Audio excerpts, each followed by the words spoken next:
Hi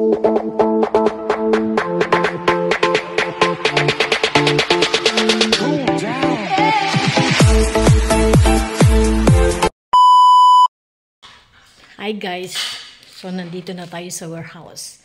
So ito ang magiging new business. Lahat ng mga to ay mga sportswear. Ayan, merong ties. Tami oh. Meron pang short. Isang warehouse ito guys. So hinahabol namin before Chinese New Year. Pag-display kami. Meron mga ties. Ayan. So meron din tayong, alam mo yung medyas. So, maganda rin ito pang SG box natin, no? So, 3 piraso sa loob, pwede na natin itinda ng $1.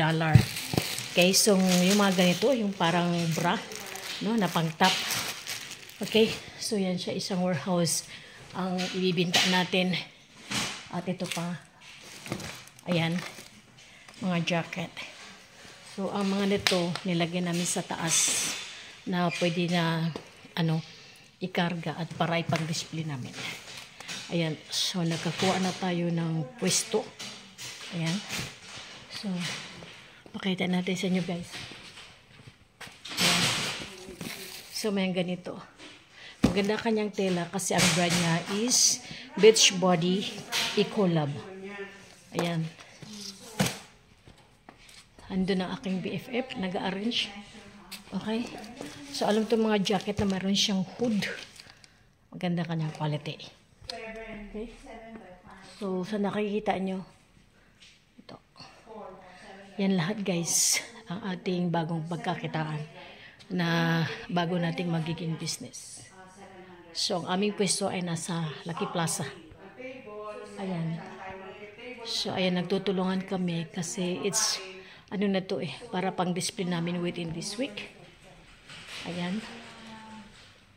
Mayroon din siyang mga leggings. Ito, mga gandang jacket. Yan. Ayan guys. So, ang dami. Diyos ko, lahat ng klase ng mga sportswear. All sizes mayroon. So, ayan. Kailangan i-display natin yan this week. So, diba?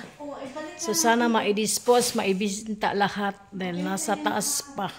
Malaki itong warehouse to. Malaki ang warehouse na to para sa mga sportswear na to.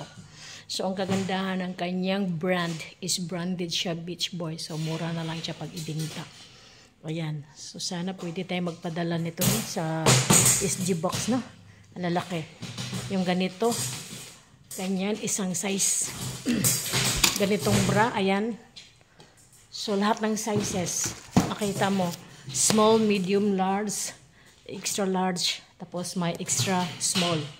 Ayan, so nilagyan na namin ito para easy na lang siya kunin ng lorry. Para this week magdi-display na kami. Kaya busy si Tita.